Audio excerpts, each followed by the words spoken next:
आप सभी का स्वागत है मेरे इस चैनल में। आज हम बात करेंगे संविधान के 10 महत्वपूर्ण प्रश्न की, जो कहीं ना कहीं पहले PYQ में आ चुके हैं और इम्पोर्टेंट हैं, जो रिपीट होते रहते हैं, ठीक है, पेपर में। तो यहाँ पर ध्यान रखना है, हम बात करने जा रहे हैं 10 महत्वपूर्ण प्रश्न संविधान के, ठीक है। हम देखते हैं, भारत का राष्ट्रपति संविधान के निम्न में से कौन से अनुच्छेद के तहत अध्यादेश पारित करता है। अनुच्छेद 100 ऑप्शन 1 है अनुच्छेद 123, अनुच्छेद 55, अनुच्छेद 61, उपयुक्त में से कोई नहीं। तो भारत का राष्ट्रपति संविधान के निम्न में से कौन से अनुच्छेद के तहत अध्यादेश पारित करता है, तो ये है अनुच्छेद 123 में, ठीक है। तो यहाँ पर हम ध्यान रखना, 123 के तहत भारत का राष्ट्रपति जो है अध्यादेश पारित करता है। अब देखते हैं दोस्तों, दूसरा प्रश्न जो है वो है, भारत के संविधान के किस अनुच्छेद के तहत राष्ट्रपति मंत्रिपरिषद की नियुक्ति करता है। अनुच्छेद 74, अनुच्छेद 75, अनुच्छेद 105, अनुच्छेद 84। तो अनुच्छेद 75 के तहत भारत का राष्ट्रपति मंत्रिपरिषद की नियुक्ति करता है, ठीक है। अब हम तीसरे क्वेश्चन पे आते हैं दोस्तों। तीसरा क्वेश्चन जो है वो है, भारत के संविधान के किस अनुच्छेद में धन विधेयक की परिभाषा दी गई है। तो भारत के संविधान के किस अनुच्छेद के में धन विधेयक की परिभाषा दी गई है। तीसरा जो क्वेश्चन है ये है अनुच्छेद 108, अनुच्छेद 109, अनुच्छेद 110, अनुच्छेद 111। तो अनुच्छेद 110 में धन विधेयक की परिभाषा दी गई है दोस्तों, ठीक है। अब चौथा क्वेश्चन आते हैं हम। चौथा क्वेश्चन जो है वो है, भारत के संविधान के किस अनुच्छेद के तहत भारत के राष्ट्रपति पर महाभियोग लगाया जाता है, ठीक है। अनुच्छेद 61, अनुच्छेद 55, अनुच्छेद 63, अनुच्छेद 66। तो अनुच्छेद 61 के तहत भारत के राष्ट्रपति पर महाभियोग लगाया जाता है, ठीक है दोस्तों। अब पांचवा क्वेश्चन हम देखते हैं। पांचवा क्वेश्चन है, भारत के संविधान के किस अनुच्छेद में बजट का वर्णन किया गया है। यहाँ पर बहुत महत्वपूर्ण बात है, एक कॉन्सेप्ट है, ध्यान। पहले हम ऑप्शन देख लेते हैं। अनुच्छेद 88, भारत के संविधान के किस अनुच्छेद में बजट का वर्णन किया गया है। अनुच्छेद 88, अनुच्छेद 99, अनुच्छेद 112, उपयुक्त में से कोई नहीं।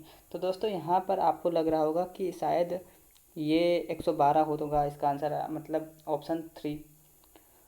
नहीं दोस्तों, यहाँ पर जो बजट नाम का उल्लेख जो है संविधान में नहीं किया गया है, ठीक है। संविधान में बजट शब्द का जो प्रयोग है वो नहीं किया गया, इसलिए ऑप्शन सी नहीं होगा, ऑप्शन डी होगा। तो मैं बता देता हूँ आपको, इधर ऑप्शन सी जो है अनुच्छेद 112 तब होता है जब यहाँ पर वार्षिक वित्तीय विवरण, ठीक है, जो संविधान में बजट को क्या कहा गया है, वार्षिक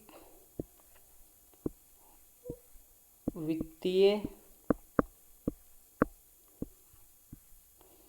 विवरण, ठीक है। तो वार्षिक वित्तीय विवरण होता तो ठीक होता, माफ़ करिएगा, सही से लिखा नहीं जा रहा है, फर्स्ट टाइम में वीडियो बना रहा हूँ इसलिए, ठीक है। तो वार्षिक वित्तीय विवरण जो है वो अगर होता यहाँ पर इस संविधान की, भारत के संविधान के किस अनुच्छेद में वार्षिक वित्तीय विवरण का वर्णन किया गया है, तो ये अनुच्छेद 112 होता। लेकिन बजट है तो बजट का उल्लेख संविधान में कहीं भी नहीं है, इसलिए ये जो है इसका आंसर उपयुक्त में से कोई नहीं, अर्थात जो है डी होगा, ठीक है। अब आगे चलते हैं और छठा क्वेश्चन देखते हैं अपना, ठीक है।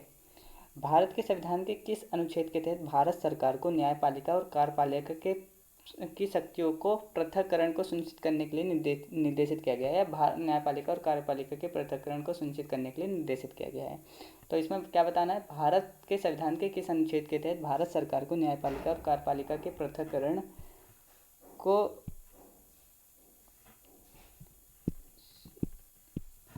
तो भारत के संविधान के किस अनुच्छेद के तहत भारत सरकार को न्यायपालिका और कार्यपालिका के पृथक्करण को सुनिश्चित करने के लिए निर्देशित किया गया है। तो अनुच्छेद 49, अनुच्छेद 50, अनुच्छेद 51, अनुच्छेद 48। तो यहाँ पर ध्यान रखना है कि अनुच्छेद 50 के तहत ये व्यवस्था की गई है, ठीक है। और अब आगे चलते हैं हम सातवां क्वेश्चन पे। सातवां क्वेश्चन क्या है, भारत के संविधान के किस अनुच्छेद के तहत भारत सरकार को पंचायत गठित करने का निर्देश दिया गया है।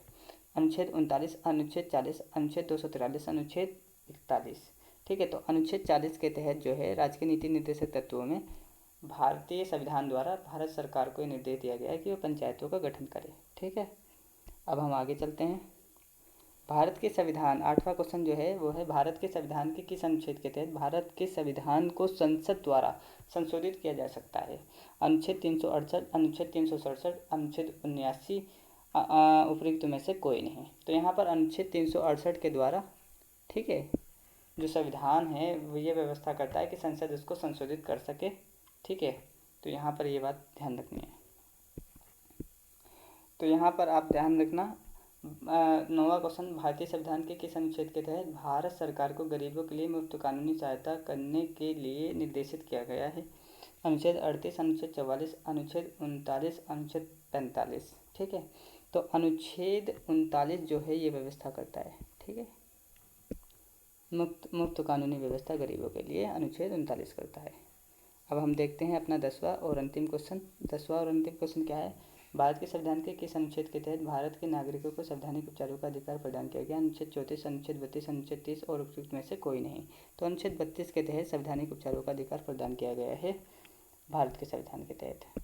तो आप ये सोच रहे होंगे कि अब ये तो बहुत सिंपल क्वेश्चन थे और मैंने इनको मतलब क्यों लगाया, क्यों, ये तो बहुत आसानी से हर किताब में या फिर मिल जाते हैं आसानी से, और या लेकिन ये इसलिए लगाया गया है कि ये मैं ये चेक कर रहा था कि मैं जो है अपनी वीडियो सही से बना पा रहा हूँ नहीं, क्योंकि ये मेरी फर्स्ट वीडियो है, इसलिए मैं ये देखना चाह रहा था कि मैं जो बेसिक टूल्स हैं, जो एडिटिंग है या जो थंबनेल होगा, उन सबको बना पाऊँगा नहीं बना पाऊँगा, और मैं पढ़ाने में बोल कैसे रहा हूँ, उस सब चीज़ों को मैं नोटिस या फिर एक तरीके से आजमा लेना चाहता था कि मैं क्या क्या कर पाऊँगा, क्या क्या नहीं, कैसे बना पाऊँगा वीडियो, नहीं बना पाऊँगा, इसलिए ये वीडियो बनाई गई थी। तो ऐसे काम की है, ये रिपीट होते हैं क्वेश्चन, लेकिन मैं आगे अच्छी से अच्छी वीडियो बनाऊँगा, क्योंकि ये बस मैं ट्राई कर रहा था, देख रहा था कि वीडियो बन पाएगी नहीं बन पाएगी। ठीक है, तो इसी के साथ मैं अगली वीडियो में फिर से आपसे मुलाकात होगी। ठीक है, अपना ख्याल रखिएगा। धन्यवाद।